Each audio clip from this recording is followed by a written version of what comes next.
الله نحمده ونستعينه ونستغفره ونعوذ بالله من شرور أنفسنا وسيئات أعمالنا من يهده الله فلا مضل له ومن يضلل فلا هادي له وأشهد أن لا إله إلا الله وحده لا شريك له وأشهد أن محمدا عبده ورسوله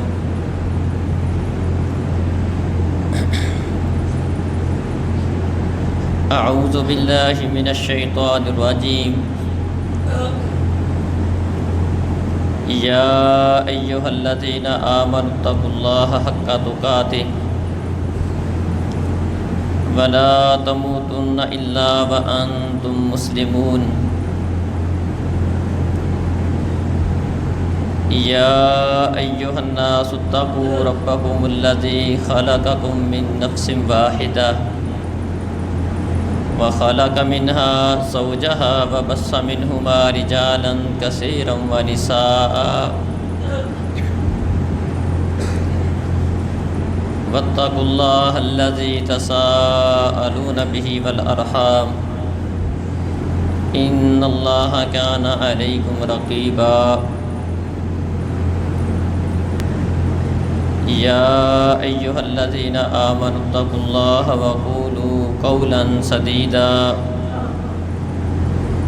يصلح لكم أعمالكم ويغفر لكم ذنوبكم ومن يطع الله ورسوله فقد فاز فوزا عظيما أما بعد فإن خير الحديث كتاب الله وخير الهدي هدي محمد صلى الله عليه وسلم وشر الأمور محدثاتها وكل محدثة بدعة وكل بدعة ضلالة وكل ضلالة في النار فمن زحزح عن النار وأدخل الجنة فقد فاز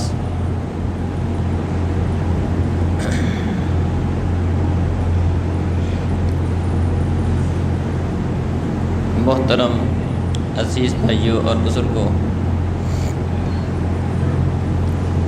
معزز ماؤں بہنوں،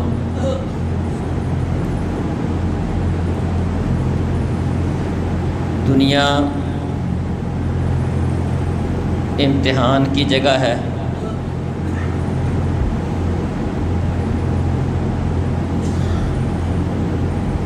انسان کی اصل منزل آخرت ہے۔ جو شخص اس دنیا کے امتحان میں پاس ہو گیا اور اسے جنت میں داخلہ مل گیا اور وہ جہنم سے بچا لیا گیا،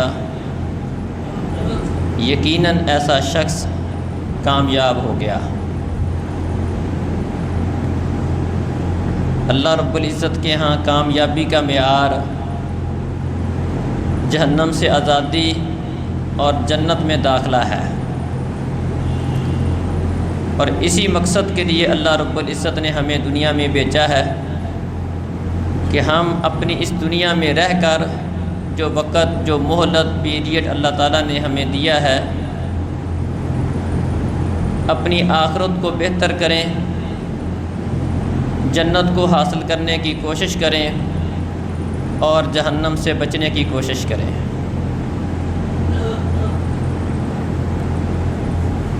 اللہ رب العزت نے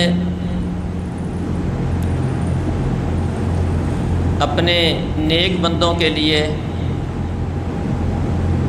جنت تیار کی ہے،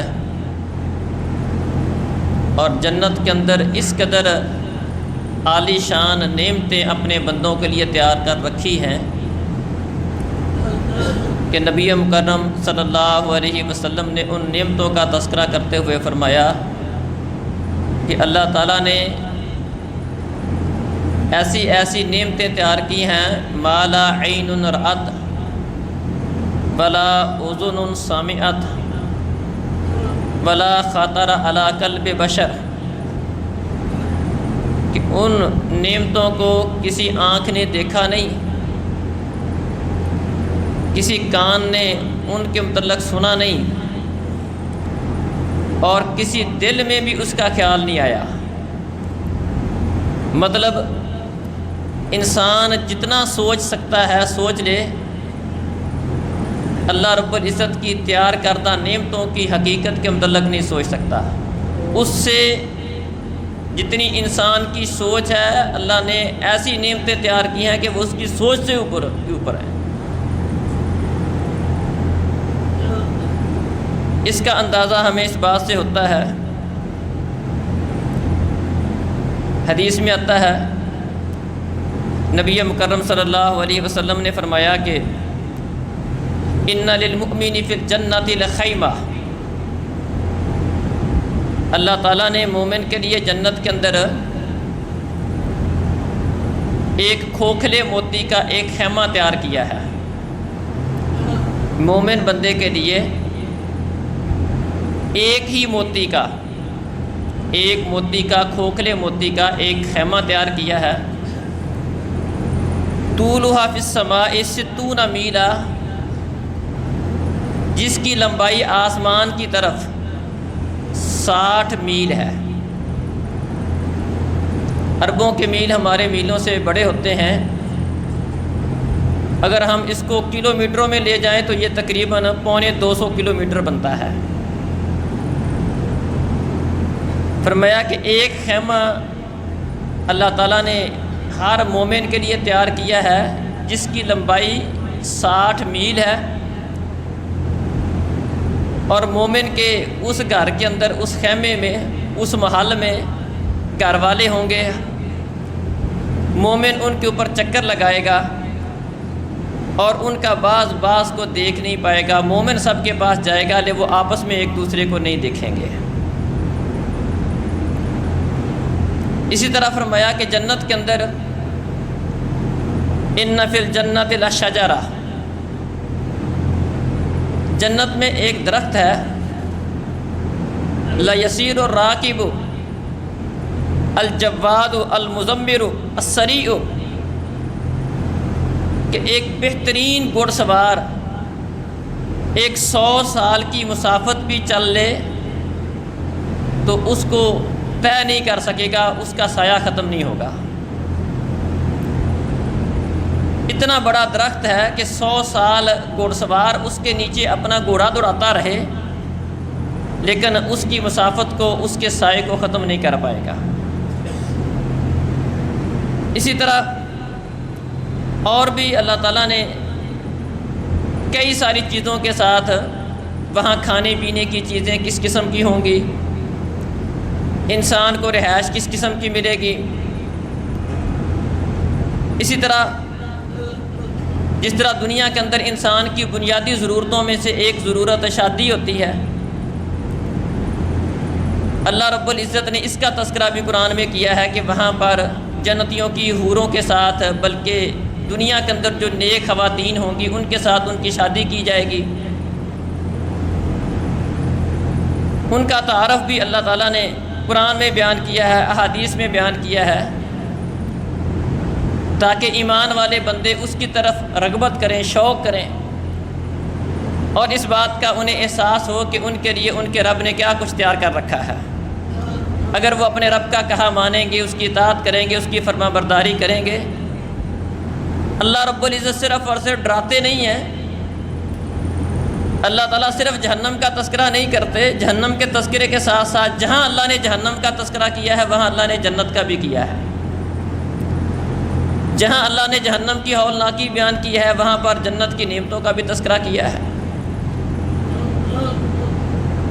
صحیح بخاری اور مسلم میں حدیث ہے، نبی مکرم صلی اللہ علیہ وسلم نے فرمایا، لَوِ اطَّلَعَتْ امْرَأَةٌ مِّن نِّسَاءِ أَهْلِ الْجَنَّةِ إِلَى الْأَرْضِ لَمَلَأَتْ مَا بَيْنَهُمَا رِيحًا، کہ اگر جنتی خواتین میں سے، جنتی عورتوں میں سے، حور العین میں سے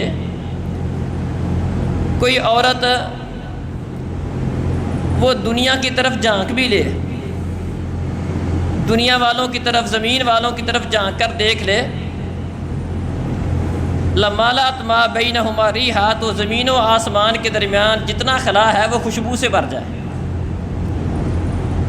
ولا اضاءت ما بینہما، اور زمین و آسمان کے درمیان جتنا کچھ ہے اس کے دیکھنے کے ساتھ روشن ہو جائے، ولا نصیفھا علی رأسھا خیر من الدنیا وما فیھا، فرمایا کہ اس عورت کا دوپٹہ اتنا قیمتی ہے کہ وہ دنیا اور دنیا کے اندر جو کچھ ہے، دنیا جہان کے خزانوں سے، اس کی دولت سے، دنیا زمین و آسمان کے درمیان جو کچھ ہے، فرمایا اس کے سر کا دوپٹہ ان ساری چیزوں سے زیادہ قیمتی ہے، جو اللہ رب العزت نے وہاں اہل ایمان کے لیے وہ عورتیں، وہ حوریں اللہ تعالیٰ نے ان کے لیے تیار کی ہیں۔ اور یہ بتانے کا مقصد بھی یہی ہے کہ ایمان والوں کی نظر اس بات پر ہو کہ اللہ نے ان کے لیے کیا اکرام، عزت، حوصلہ افزائی اور انعام و کرام کیا کچھ تیار کر رکھا ہے۔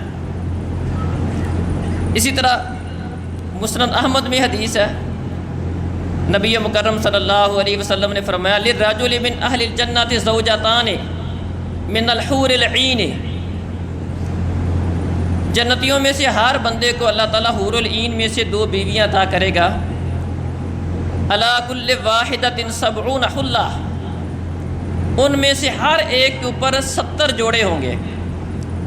حلہ کہتے ہیں 2 کپڑوں کو، جوڑا جسے ہم کہتے ہیں، لیکن فرمایا اس کے باوجود یرا مخ ساقیھا من وراء الثیاب، اللہ احکم الحاکمین نے ان کو اتنا خوبصورت بنایا ہے کہ 70 جوڑوں کے باوجود ان کی پنڈلی کا گدا اندر والا 70 جوڑوں کے اندر سے بھی نظر آئے گا۔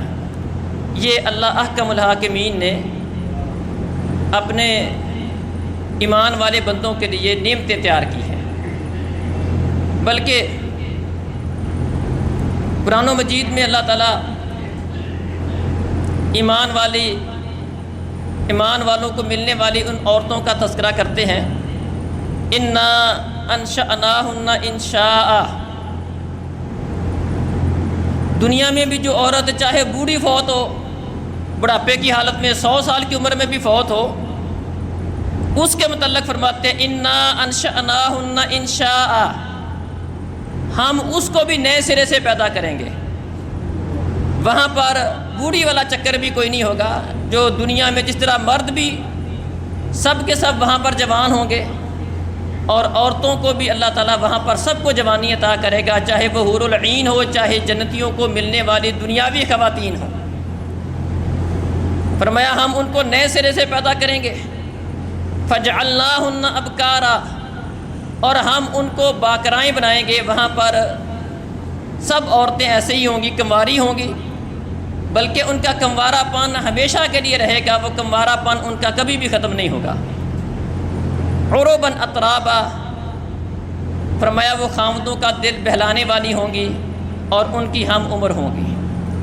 یہ اللہ احکم الحاکمین نے جنتیوں کو ملنے والی خواتین کا تعارف کروایا ہے، چاہے وہ حور العین میں سے ہوں، چاہے وہ دنیا کی خواتین ہوں جن کو اللہ تعالیٰ جنت عطا کرے گا اور ایمان والوں کی بیویاں بنائے گا۔ جو دنیا میں کسی ایمان والے کی بیوی تھی اور وہ بھی نیک ہے، وہ بھی نیک ہے، حتیٰ کہ اللہ تعالیٰ وہاں پر جنتیوں کو پورے کے پورے ان کے خاندان کو اکٹھا کر دے گا۔ جس طرح دنیا میں بندہ اپنے بیوی بچوں کے اندر رہ کر خوش ہوتا ہے، اللہ احکم الحاکمین وہاں پر بندوں کو خوش کرے گا۔ اللہ فرمائیں گے وَأَلْحَقْنَا بِهِمْ ذُرِّيَّتَهُمْ، وہاں ہم ان کے ساتھ ان کی اولادوں کو ان کے ساتھ ملا دیں گے۔ اگرچہ دنیا کے اندر اگر تھوڑا بہت اونچ نیچ بھی ہے، یہ بھی اللہ کا فضل ہے۔ بعض اوقات ایسا ہوتا ہے کہ باپ زیادہ نیک ہے، بیٹا کم نیک ہے، باپ کے درجات اونچے ہیں، بیٹے کے کم ہیں، یا بیوی بندے کی تھوڑی نیک ہے، بندہ زیادہ نیک ہے، یا اس کے برعکس معاملہ ہے کہ بیوی زیادہ نیک ہے۔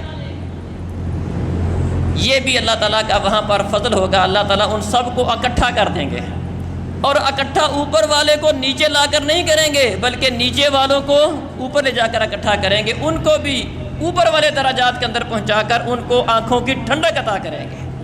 تو جس طرح دنیا میں اولاد، بیوی، کنبہ قبیلہ بندے کی آنکھوں کا، والدین آنکھوں کی ٹھنڈک ہوتے ہیں، ان کے اندر بیٹھ کے بندہ خوش ہوتا ہے، تو اللہ احکم الحاکمین یہ خوشی جنتیوں کو آخرت میں بھی عطا کریں گے، وہاں پر بھی ان کی اولادوں کو، بیویوں کو، والدین کو اللہ احکم الحاکمین جنت میں اکٹھا کر دیں گے۔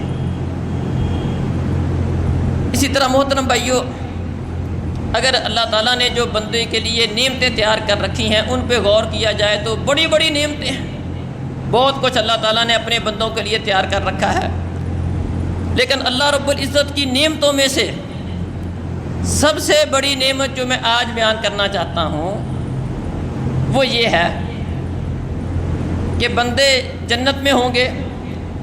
صحیح مسلم وغیرہ میں حدیث ہے، نبی مکرم صلی اللہ علیہ وسلم فرماتے ہیں کہ اللہ تعالیٰ جنتیوں کو مخاطب کرے گا، جنتیوں کو جنت میں مخاطب کر کے یہ بات پوچھے گا کہ جنتیوں، جب جنتی جنت میں جا چکے ہوں گے اللہ فرمائیں گے تریدون شیئا ازیدکم، جنتیوں کچھ اور بھی لینا چاہتے ہو، کسی اور چیز کی بھی خواہش ہے؟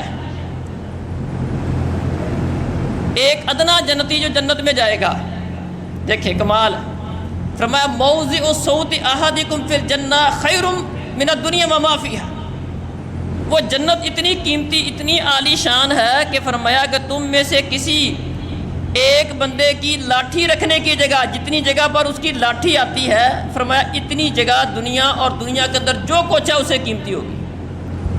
اگر کسی بندے کو دنیا میں صرف اور صرف اتنی جگہ مل جائے جتنی جگہ پر اس کی لاٹھی آتی ہے، وہ لاٹھی کی جگہ دنیا اور دنیا میں جو کچھ ہے اسے قیمتی ہے۔ اور اللہ احکم الحاکمین جو آخری جنتی کو جنت دے گا، وہ لمبی حدیث ہے، وہ گرتا پھرتا جنت میں جانے والا جہنم میں اس حال میں نکلے گا کہ جل کر کوئلہ بن چکا ہوگا، اللہ اس کو جہنم سے نکالے گا، سجدے والے اعضاء کے ساتھ اس کے ایمان کو پہچانا جائے گا۔ اس سے یہ بات سمجھ آئی کہ وہ آخری جنتی بھی کون ہوگا؟ نمازی ہوگا۔ اس کو جہنم سے نکالا جائے گا، اللہ سے دعا کرے گا، لمبی حدیث ہے وہ، اللہ سے دعا کرے گا اللہ یہ سے جہنم سے میرا رخ پھیر کر جنت کی طرف کر دے۔ خیر اللہ تعالیٰ پہلے تو اسے کہیں گے کہ تجھے یہ تیری بات میں نے مان لی، تجھ اور کا بھی سوال کرے گا۔ خیر اس کا چہرہ پھیر دیا جائے گا، پھر کچھ وقت گزرے گا، کہے گا اللہ یہ پیچھے سے گرمی بڑی آ رہی ہے، لو بڑی تنگ کر رہی ہے، تھوڑا سا مجھے اس سے دور کر دے۔ اب تھوڑا سا اس کو دور کر دیا جائے گا، اللہ ساتھ فرمائیں گے کہ تیری یہ بات میں نے پوری کر دی تو اور کا بھی سوال کرے گا، کہے گا نہیں اللہ بس اتنا میرا سوال ہے، جہنم سے تھوڑا سا مجھے دور کر دے، بس اس کی گرمی، اس کی حرارت نے مجھے بہت پریشان کر رکھا ہے۔ اللہ اس کو مزید دور کر دے گا۔ اب جائے گا اور وہاں سے دور اس کو جنت کی کچھ نظر آئے گی، جنت کا دروازہ نظر آئے گا، کہے گا اللہ یہ جنت کے تھوڑا سا قریب ہی کر دے، اس سے مزید دور کر کے جنت کے تھوڑا سا قریب کر دے۔ اللہ پھر فرمائیں گے تو کہتا تھا آخری سوال ہے اور نہیں مانگوں گا، کہے گا بس اللہ آخری سوال ہے، بس اس سے تھوڑا سا دور کر کے جنت کے قریب کر دے۔ اب جنت کے قریب پہنچ گیا، دروازے کے قریب پہنچ گیا، اب جنت دیکھ رہا ہے، نظر آ رہا ہے، اس کے باغ و بہار نظر آ رہے ہیں، جنت نظر آ رہی ہے۔ کچھ وقت گزرے گا، شوق پھر ابھر آئے گا، پھر اللہ سے سوال کرے گا اللہ اب جنت نظر آ رہی ہے، اس میں داخلہ ہی دے دے۔ اللہ فرمائیں گے تو کس قدر دھوکے باز ہے، بارہا کہتا ہے اللہ آخری سوال ہے، آخری ہے، اور پھر اور مانگ لیتا ہے۔ خیر اللہ احکم الحاکمین اس کو جنت میں داخلہ دے دیں گے اور اس سے کہیں گے کہ بندے بتا تمنا کر، مانگ لے جو مانگنا ہے۔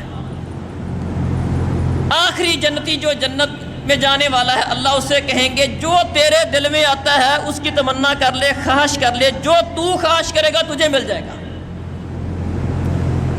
وہ جو دعائیں کر کر کے جنت کے دروازے تک پہنچا تھا، کہے گا اللہ تو مجھ سے مذاق کرتا ہے، تو رب العالمین ہے، بادشاہوں کا بادشاہ ہے، تو مجھ سے مذاق کرتا ہے۔ اللہ فرمائیں گے میں مذاق نہیں کرتا، جو تو مانگنا چاہتا ہے، جو تو خواہش کرتا ہے وہ تجھے مل جائے گا۔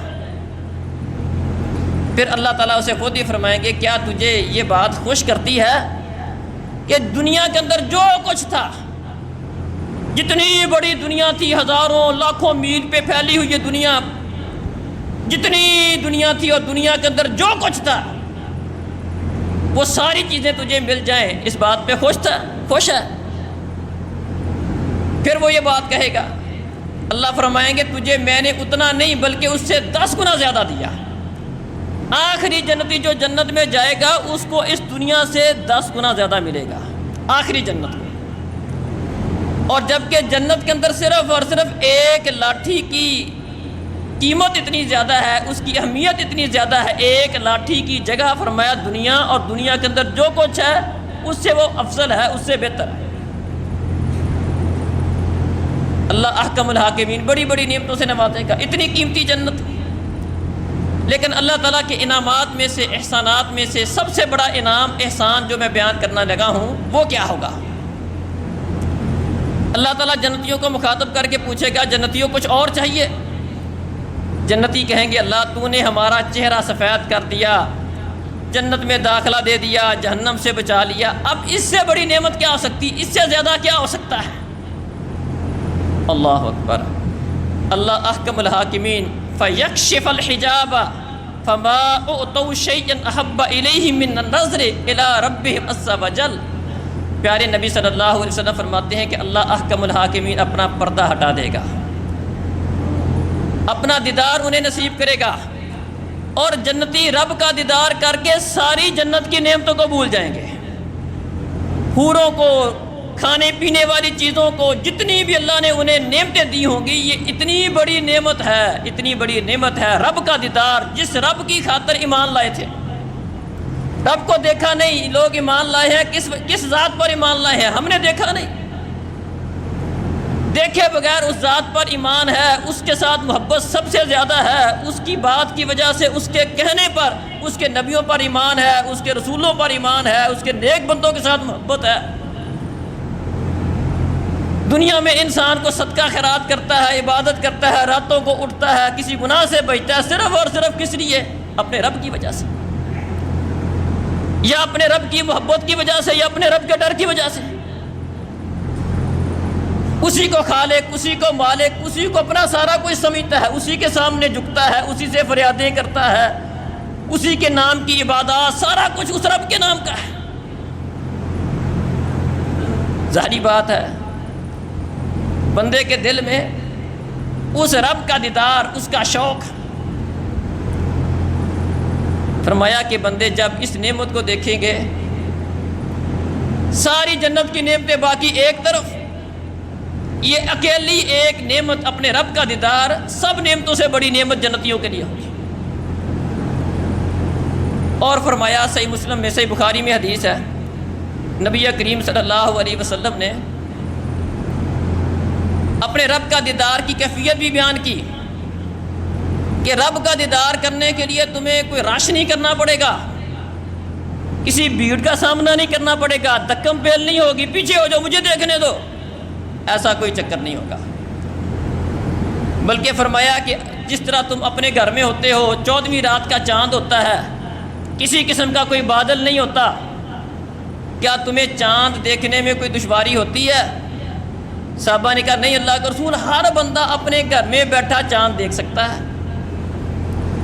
چاند کو دیکھنے میں 14ویں کا چاند ہو، بادل بھی نہ ہو، مطلع صاف ہو، کسی کو کہنا نہیں پڑتا یار سائڈ پہ ہونا مجھے چاند دیکھنے دو، یا کسی کو دھکے نہیں دینے پڑتے کہ میں نے دیکھنا ہے، وہ کہتا میں نے دیکھنا ہے، ایسا کوئی مسئلہ نہیں بنتا۔ فرمایا جس طرح تم 14ویں کے چاند کو دیکھتے ہو بغیر کسی دھکم پیل کے، بغیر دوسرے کو تنگ کیے، اس طرح ہر بندہ اپنی اپنی جگہ پر ہوگا، اپنے رب کو اس طرح دیکھے گا۔ جنت کے اندر رب کا دیدار ممکن ہوگا، اور بڑی آسانی کے ساتھ ہوگا ایمان والوں کے لیے۔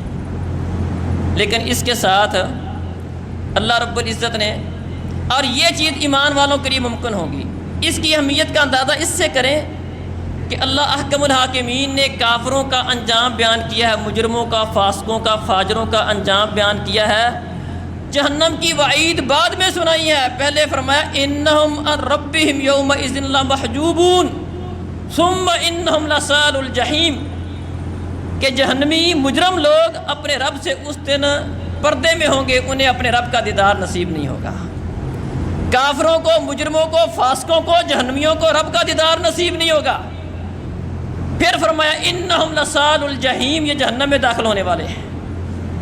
گویا کہ جس طرح جہنم میں داخلہ بہت بڑی سزا ہے، اسی طرح رب کے دیدار سے محروم ہونا یہ بھی بہت بڑی محرومی والی بات ہے، اور رب کا دیدار ہونا یہ بہت بڑے نصیبے والی بات ہے۔ اور رب کا دیدار ہوگا کن کو؟ ایمان والوں کو ہوگا، جو جس قدر اپنے رب کے ساتھ جن کا ایمان یقین پختہ ہوگا، نیک اعمال ان کے زیادہ ہوں گے، انہیں رب کا دیدار اسی حساب سے زیادہ نصیب ہوگا۔ اسی حدیث کو جو میں نے بیان کیا، نبی کریم صلی اللہ علیہ وسلم نے فرمایا کہ رب کو اس طرح دیکھو گے جس طرح کے چاند کو دیکھ لیتے ہو، 14ویں کے چاند کو دیکھنے میں کوئی رکاوٹ نہیں ہوتی، اس طرح اپنے رب کو دیکھو گے۔ اور ساتھ ہی کیا بات ارشاد فرمائی؟ فرمایا کہ رب کو اس طرح دیکھو گے، اللہ تعالیٰ کو اس طرح دیکھو گے، لہٰذا تم 2 نمازوں کے متعلق خصوصی خیال رکھنا، کوشش کرنا کہ ان 2 نمازوں کے بارے میں کسی قسم کی سستی نہ ہو، ان 2 نمازوں کے بارے میں تم پر کسی قسم کا غلبہ نہ آ جائے، ایک فجر کی نماز اور ایک عصر کی نماز۔ مفسرین محدثین اس کے متعلق بیان کرتے ہیں کہ نبی مکرم صلی اللہ علیہ وسلم نے جہاں پر اللہ تعالیٰ کے دیدار کی بات کی، اور وہاں پر یہ بات کرنے سے مقصد کیا ہے؟ یہ بات بیان کرنے سے مقصد یہ ہے کہ نماز ایک ایسا عمل ہے کہ نماز ادا کرنے کے ساتھ عقیدہ توحید کے بعد چونکہ سب سے اہم ترین فریضہ نماز کا ہے، اگر رب کا دیدار چاہتے ہو نماز کی پابندی کرنی ہوگی، بالخصوص فجر کی نماز اور عصر کی نماز۔ اگر نماز کی پابندی نہیں ہے پھر رب کا دیدار مشکل ہے، کیونکہ جنت میں داخلہ مشکل ہے۔ جنت میں داخلے کے بغیر رب کا دیدار نہیں ہوگا، اور نماز کے بغیر جنت میں داخلہ ممکن نہیں ہوگا۔ اس لیے نبی مکرم صلی اللہ علیہ وسلم نے، ویسے تو ساری نمازیں اس میں شامل ہیں، ساری نمازیں جنت میں جانے کے لیے ضروری ہیں، لیکن 2 نمازوں کا بالخصوص تذکرہ اس لیے کیا ہے کہ یہ 2 نمازیں ذرا مشکل ہوتی ہیں۔ فجر کی نماز میں نیند کا غلبہ ہوتا ہے، عصر کی نماز میں کام کا غلبہ ہوتا ہے۔ مارکیٹوں میں چلے جائیں، عصر کے وقت کام عروج پر ہوتا ہے۔ زمینداروں کا عصر کے وقت اپنے جانوروں کو سنبھالنے کا وقت ہوتا ہے، لوگ عصر کی نماز لیٹ کر دیتے ہیں یا کہیں چھوڑ دیتے ہیں۔ فجر کے وقت نیند کا غلبہ ہوتا ہے، باقی ظہر عصر میں پھر بھی مغرب میں نمازی مساجد میں آ جاتے ہیں، فجر میں نمازی سب سے کم ہوتے ہیں۔ اس لیے بطور خاص 2 نمازوں کا تذکرہ کیا، ورنہ 5 نمازوں کا حکم یہی ہے، 5 نمازوں کا حکم یہی ہے کہ اگر رب کا دیدار چاہتے ہو تو رب کا دیدار کروانے والی چیزیں جن کی وجہ سے رب کا دیدار ممکن ہوگا، ان چیزوں میں سے ایک چیز کیا ہے؟ عقیدہ توحید کے بعد اللہ تعالیٰ کے ساتھ اپنے تعلق کو مضبوط کرنے کے بعد اعمال میں سے نماز کا خیال رکھنا، اس کے ساتھ اللہ تعالیٰ کا دیدار ممکن ہوتا ہے۔ بلکہ اللہ تعالیٰ نے قرآن مجید کے اندر ایک اور جگہ پر اللہ تعالیٰ کے دیدار کی بات کی، وجوہ یومئذ ناظرہ الی ربہا ناظرہ، فرمایا کچھ چہرے اس دن بڑے تر و تازہ ہوں گے، خوش و خرم ہوں گے، ان کے چہروں پر تازگی نظر آئے گی، چمک دمک رہے ہوں گے ان کے چہرے، الی ربہا ناظرہ، اپنے رب کو دیکھنے والے ہوں گے، انہیں اپنے رب کا دیدار نصیب ہوگا۔ کئی لوگ اللہ تعالیٰ کے دیدار کے منکر ہیں کہ آخرت میں اللہ تعالیٰ کا دیدار ممکن نہیں، ہاں دنیا کی نظر کے ساتھ، دنیا کی آنکھ کے ساتھ اللہ تعالیٰ کا دیدار ممکن نہیں ہے۔ موسیٰ علیہ السلام نے خواہش کی تھی، اللہ تجھے دیکھنا چاہتا ہوں، اللہ نے کہا پہاڑ کو دیکھ لے، اگر یہ اپنی جگہ پر ٹھہرا رہا تو بھی مجھے دیکھ لے گا۔ پہاڑ ریزہ ریزہ ہو گیا، موسیٰ بے ہوش ہو گئے۔ دنیا میں رب کا دیدار دنیا کی آنکھ کے ساتھ ممکن نہیں ہے۔ نبی مکرم صلی اللہ علیہ وسلم معراج سے واپس آئے، اماں عائشہ رضی اللہ عنہا نے پوچھا کہ آپ نے اپنے رب کو دیکھا تھا؟ فرمایا نور انا یرا، وہ تو نور ہے، اس کو کیسے دیکھا جا سکتا ہے، اس کو دنیا کی آنکھ کے ساتھ دیکھا نہیں جا سکتا۔